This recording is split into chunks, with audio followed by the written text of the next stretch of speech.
मैंने किसी से इस देश में ना तो नाम पूछा, ना गांव पूछा, ना जात पूछा, ना धर्म पूछा, ना मजहब पूछा। मैंने भगवान को नहीं देखा, लेकिन इंसान भगवान के रूप में मैंने पूजा सिर्फ इंसान की थी। इंसान और इंसानियत के अलावे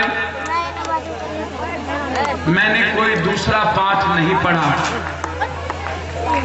हमें जिस वक्त लगा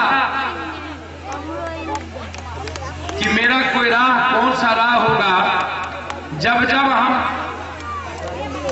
दिग्भ्रमित हुए, संकट में रहे, हमने जिसको आदर्श माना उसकी राह को चुनकर हमने उस राह पर चलना शुरू कर दिया। आज नहीं, आप लोगों के ही कारण मेरी जो इतनी ताकत लड़ने की, जूझने की मिली है, वो सिर्फ आपके कारण। मैं लड़ना तो आज भी चाहता हूं, लेकिन उम्मीदें खो दी हैं। हमारे राम बहादुर बाबू, एक बात याद रखिएगा, रोने वाला कौम और रोने वाला व्यक्ति कभी क्रांति और कभी आदर्श की बात नहीं करता। घरियाली आपको मत बहाया कीजिए रविंद्र बाबू।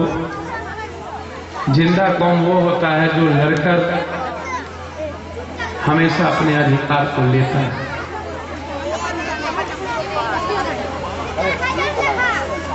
सरकार या जनप्रतिनिधि या पब्लिक, इसके बारे में मैं आपको क्या बताऊं। आप हमको राम बहादुर बाबू बता दीजिए, 32 लाख की आबादी इस हिंदुस्तान में थी। स्वामी विवेकानंद जिस वक्त थे उस वक्त 32 लाख की आबादी थी। दुनिया में 5 लोग खोजने चले, 1 लोग नहीं मिले। तब भी एक सुंदर सपना देखा था वह व्यक्ति। कबीर को, इसी दुनिया में कबीर को जब मरने का वक्त आया तो उसके बच्चे, ना तो कबीर जब मौलाना के पास गए तो बोला वो मुसलमान नहीं है, जब पंडित के पास गए तो कहता हिंदू नहीं है। ना उसे जलाया ना दफनाया। उसके बच्चे रो रहे थे तो कबीर ने कहा कि देखो बेटा, तुम्हें फक्र होना चाहिए, कितना तुम हिंदू ना मुसलमान एक इंसान के बच्चे हो। इससे बड़ी खुशी दुनिया में तुमको कुछ रहो, मैं मरूं या रहूं। तब भी कबीर को कोई नहीं माना। राम बहादुर बाबू, बुद्ध को किसने माना? पूरी दुनिया बुद्ध के खिलाफ हो गई। कृष्ण को किसने माना? गंधारी का श्राप और पूरी फौज से लेकर के सब के सब, पूरा का पूरा दुनिया किसके साथ था? मोहम्मद को किसने माना? जब यहूदियों के खिलाफ जंग लड़ने चले तो मक्का से कौन साथ में थे? इतिहास है। और आज आप जिस बात की व्याख्या करते हैं, हम आपसे जानना चाहते हैं, जनप्रतिनिधि चुनता कौन है? एमएलए एमपी बनता कैसे है? सड़कें बन जाएगी, निश्चित बनेगी। सड़क पास हो गई है। मैं जेल से ही इस सड़क को बहुत व्याकुल था कि किसी भी कीमत पर यह सड़क चकमका तक बने। इसी बरसात के बाद सड़क को शुरुआत हो जाना है, चंडी स्थान से लेकर करवेली होते हुए और खुर्दा स्कूल होते हुए बिसार के उस बॉर्डर तक। वह कोई बहुत बड़ा मलाल नहीं है। बिजली भी बहुत बड़ा सवाल नहीं है। आज ना लगा हो 3 महीने के बाद लग जाएगा आपके गांव में, 2 महीने के अंदर लग जाएगा। प्रयास हम करेंगे नहीं, प्रयास मेरा जारी है। आज भी मैंने एसक्यूटिव को, एसडीओ को, टेक्नो के मालिक को मैंने बुलाया था अभी घर पर बुरा रही जाने के पहले। हमने करवैली का 1 टोला और बेसार का 3 टोले के बारे में, 3 वार्ड के बारे में मैंने उन्हें स्पष्ट रूप से कहा है कि हमको 3 महीने के अंदर किसी भी परिस्थिति में यहाँ बिजली दिखना चाहिए। अभी 2 घंटा पहले हम इसराइल जिस दिन गए थे, वहां भी 2 टोला छूटा हुआ था, उसको भी मैंने शामिल किया है। लेकिन क्या इस सवालों से समाज सुंदर बनता है? जहां सड़कें हैं, बिजली है, वहां समस्या नहीं है। जहां सब कुछ है, वहां समस्या नहीं है। आपके पास स्कूल नहीं, बिसार में कई बच्चे आप पढ़ गए। यदि मैं कुछ घर को छोड़ दूं, 10 घर को छोड़ दूं, 20 घर को छोड़ दूं, 90% घर को मैं यदि लूं, किसकी बेटियां, किसके बच्चे कितना तरक्की किया, कौन सा परिवार तरक्की किया, कौन सा घर तरक्की किया, और ये सारे सवाल यदि आज आप करते हैं 1 अरब 25 करोड़ की आबादी के वक्त, जहां जाइए वहां बोलेगा भ्रष्टाचार है, क्यों है बेईमानी। आप कभी सोचते हैं हर तरह की बुराई जो आज समाज में है, वो देन किसकी है?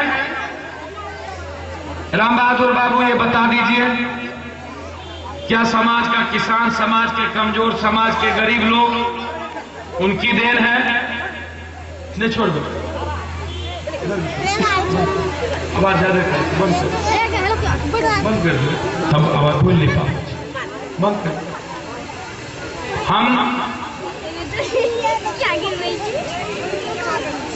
उत्तराखंड में ग्लेशियर पिघला, राम बहादुर जी, ग्लेशियर क्यों पिघला जानते हैं आप? क्या किसी भगवान के कारण ग्लेशियर पिघला? इंसान ने ग्लेशियर को पिघला। जहां छोड़ दे, बैठ जा बेटा, बैठ। जहां पर 10 मोटरसाइकिल की जगह नहीं थी, जहां पर 100 गाड़ी ले जाना मनाही था, वहां 10,000 से ज्यादा गाड़ी लोग चलाने लगे। नतीजा हुआ गर्मी के कारण बर्फ पिघला। बर्फ पिघलने के बाद वो बर्फ का दुनिया सबसे बड़ा ग्लेशियर पर्वत झील में गिरता है। झील की तूफाने पूरे उत्तराखंड को खत्म कर दिया। ये छोड़ दो ना, पेंटा पीछू बार बुजुर्ग है। आप कहिएगा किस्मत थी, भाग था। राम बहादुर बाबू, भाग कुछ नहीं होता, ना कोई किस्मत होता है किसी की।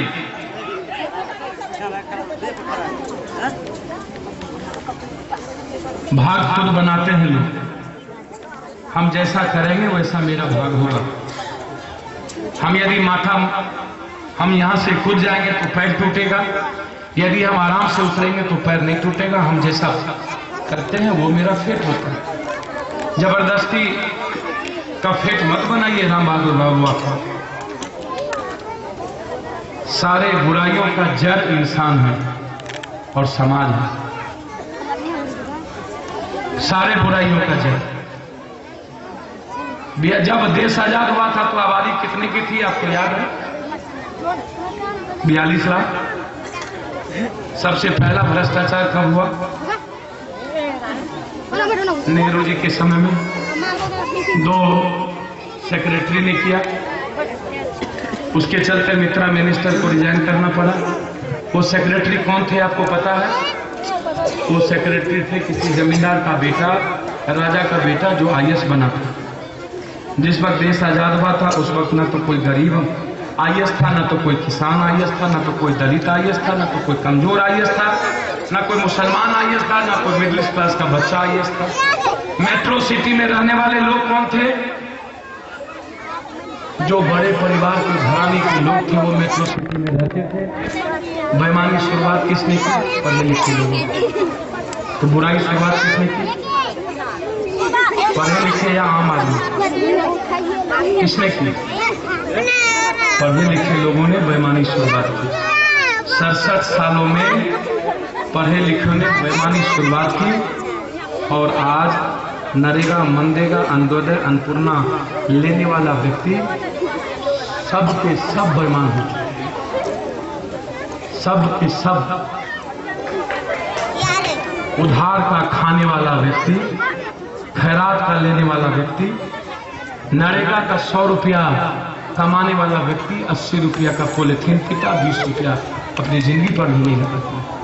सब के सब हमाम में सब नंगा, हर डाल पर उल्लू बैठा, अंजामे गुलिस्ता क्या है। किस डाल को काटिएगा? जब देश आजाद हुआ था तो शराब की दुकानें 1332 था इस हिंदुस्तान में। 1332 पूरे हिंदुस्तान में 1300 शराब की दुकानें थी। शराब पीने वाले अंग्रेज थे, राजा थे, महाराजा थे, जमींदार का बेटा था, जमींदार था, जो दिल्ली, कलकत्ता, बंबई, कर्नाटक, तमिलनाडु, बड़े शहरों में, लखनऊ में, मेट्रो सिटी में रह करके जीता था।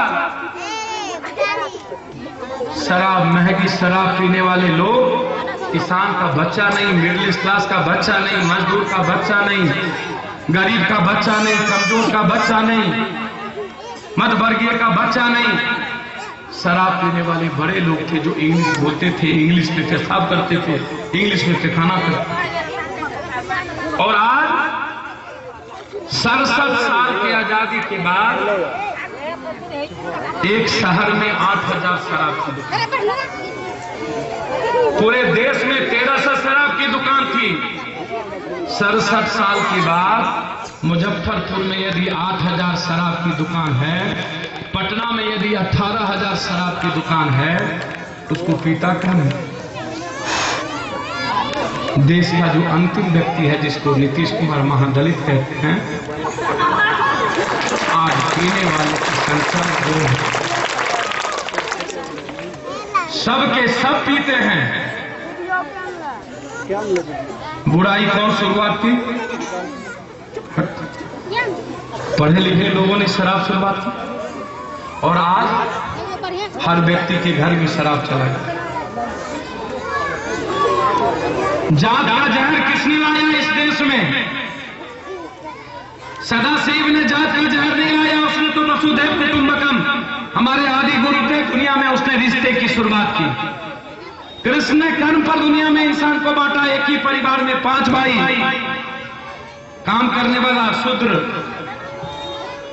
ज्ञान देने वाला ब्रह्म, लड़ने वाला क्षत्रिय, व्यापार करने वाला वैश्य, काम के आधार पर लोहा का काम करने वाला लोहार हो गया, मट्टी का काम करने वाला कुम्हार कहला गया, लकड़ी का काम करने वाला कमार कहला गया, चाम का काम करने वाला चमार कहला गया। जो जैसा काम करता था उसी पर नाम पड़ गया। लेकिन यदि आज जात को जहर बोने का काम किसने किया? राजाओं ने अपनी जिंदगी को मजबूत बनाने के लिए, अपनी सियासत को मजबूत बनाने के लिए राजा और कुछ मुट्ठी भर ज्ञानी लोगों ने इस समाज को हर तरीके से जात में बांट करके राजनीति की शुरुआत 67 साल में हुई। लेकिन राजनीति करने वाले राजा महाराजा के कोख से पैदा लेने वाला व्यक्ति ने ही इस समाज को बांटने का काम जात के आधार पर किया। तो बुराई कौन लाया? जात था कहाँ? हमको तो कोई आज तक नहीं बता पाया, और हम कहीं नहीं पढ़े। हिंदू हैं कैसे? हम जादव हैं कैसे? कोई कहता है कृष्ण के वंशज, हमने कहा कैसे हैं कृष्ण के वंशज? कोई बताओ दुनिया में कोई ज्ञान, जो दुनिया का सबसे बड़ा विद्वान है, आए चैलेंज करता हूं। हमको बताना चाहिए ना। 10 लाख हजार वर्ष पहले दुनिया में पांडुलिपि के रूप में एक अष्टवर्ग पहाड़ था, उस पर एक चीजें पैदा हुई। और 10 लाख हजार वर्ष के बाद सदाशिव के काल तक आदमी की उत्पत्ति अलग अलग तरीके से होते होते अंतिम में जानवर के बाद आदमी अपने भाव में प्रवेश करता है। और दुनिया में सबसे पहले जब 3 कबीलों में दुनिया बटी थी, तो शिव ने तीनों कन्याओं को शादी करके कहा तुम मरो नहीं, लाखों लोगों को मरने की जरूरत नहीं है, तुम सब रिश्तेदार हो, हमने तुम्हारे तीनों कन्याओं को अपने घर में लाया और तुम वसुधैव कुटुंबकम हो। वहीं से हमारी संस्कार, हमारी संस्कृति, हमारी चीजें शुरू। और यदि ठीक शिव के 12,000 के बाद 6,000 वर्ष बाद यदि हम कृष्ण के काल में आते हैं, साधारण सी बात हम आपको बता देना चाहते हैं, ज्यादा नहीं जाएंगे। कृष्ण की बीवी कौन थी? रुक्मणी। हाँ? यादव जी यदि है तो आप जानते हो। रुक्मणी बहन किसकी थी? क्या राम बहादुर बाबू? अर्जुन की। अर्जुन कौन था? क्षत्रिय। शादी किससे हुई आपके अनुसार? मेरे अनुसार यादव से। तो जात कहां से हो गया? सुभद्रा किसकी बहन थी? कृष्ण की। शादी किससे हुई? अर्जुन से। यदि कृष्ण यादव था और अर्जुन क्षत्रिय था तब भी जात नहीं है। तो न कृष्ण से जात है, न शिव से जात है, न किसी ने बनाया